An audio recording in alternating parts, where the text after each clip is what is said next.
Right, so it's been go, go, go. I haven't had a moment to relax for the past week. It's just been very, very, very hectic. As you can see, I've been collecting birch sap. I've been collecting a lot of birch sap. I've got about 40 litres at the moment. The trees just haven't been producing as well as I had hoped. I have been tapping different ones trying to find the flow, and I think I have got some good flow now, so we may hopefully reach 100 litres before the season is out for tapping birch trees. My aim is to get at least 100 litres so that I can reduce that down into 1 litre of birch sap syrup, which is going to be an absolute delicacy on the 100% wild food diet that I will be starting in 2 days time. 2 days time. So it's just been mad. I've been getting the caravan all updated and ready. As you can see, it looks a lot better now, a lot cleaner. I've tidied everything up, reshuffled things a bit, and it's a much more versatile workspace, and I've had to buy some new pots and pans and all that kind of stuff. So it's all functional, ready for the wild food day. And as you can hear, there are trains. That is the one thing that is local to me, that is that you can hear from the nature reserve, is the train line. It's just back there somewhere, just behind the trees. So it's been quite busy in the afternoon. This is take 2 because I just kept hearing train after train after train after train when I was trying to record. Now I have also been on top of preparing for the wild food diet. I've been increasing edible diversity in the nature reserve. Now this is quite important because we as humans are a keystone species. Now we can have a positive or we can have a negative impact on the world around us. As you can see in cities and polluted cities, farmland that we're losing quickly to warehousing and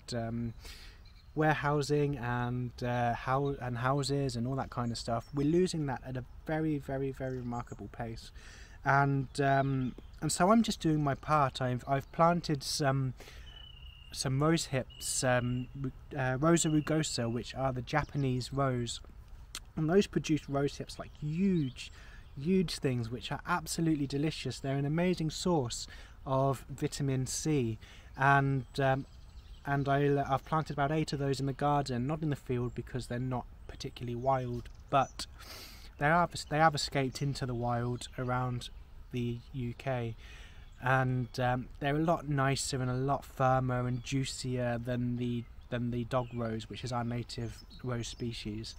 And they ripen earlier as well. They'll be ripe around August time, and I absolutely adore that rose. Whenever I come across it when it's ripe, you just take a couple and just bite straight into the thick juicy flesh. So I'll be expecting that in, maybe not this year, maybe next year it should fruit, possibly. And I've also been planting sea buckthorn. Now, sea buckthorn usually grows by the coast in sandy soil, but it will tolerate most soil types. So I've planted some of that in the field so that I can get the amazing little red berries, not little red, little orange berries when they're ripe in the winter. and hopefully they will fruit this year because they are quite substantial saplings. Would you call them saplings at this stage? And you can see at the size of them, they should hopefully, if they take up and grow well this year, I should get a crop later on.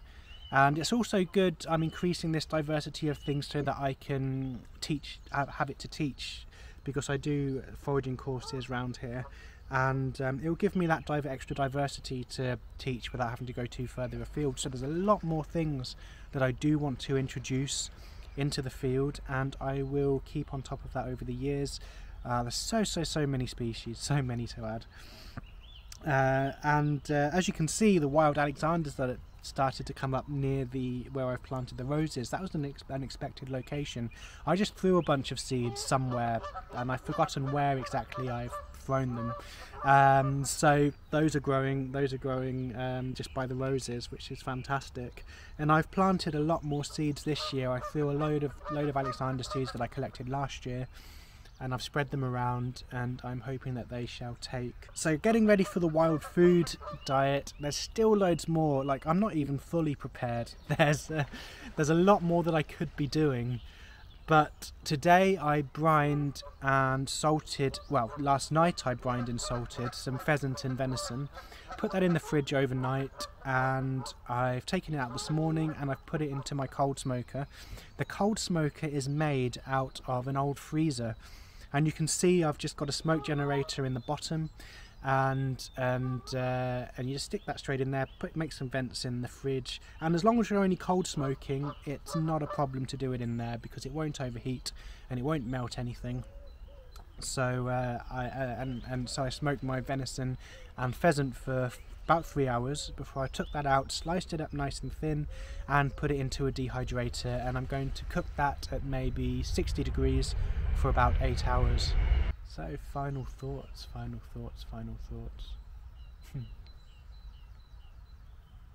excited. It's kind of the incentive that I've needed to try and push this.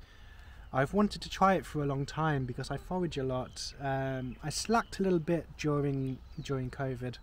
I think that we all slacked on a few things that we used to do before everything happened, and I'm just kind of slowly getting back into that rhythm, as I mentioned before.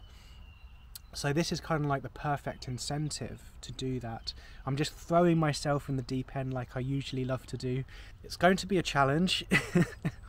An exciting challenge. I haven't been 100% wild before. It's something that I have considered in the past.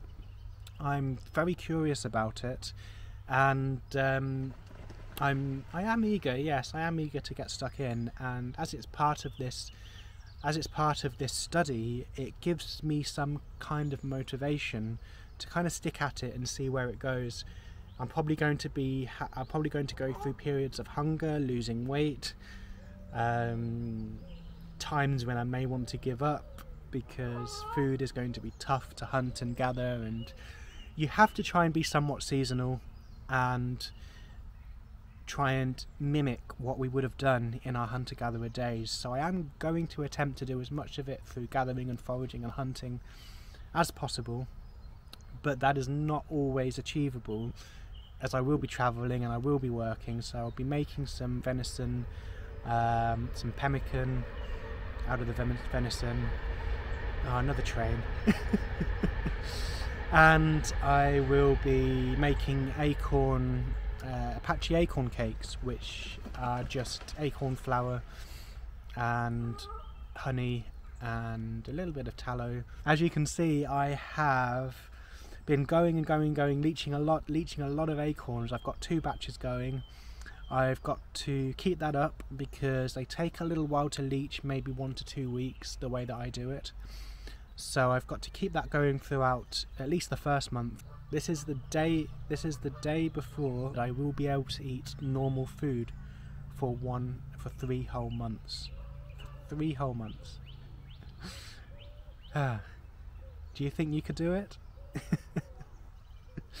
Let me know in the comments underneath this video. But that is all for now, and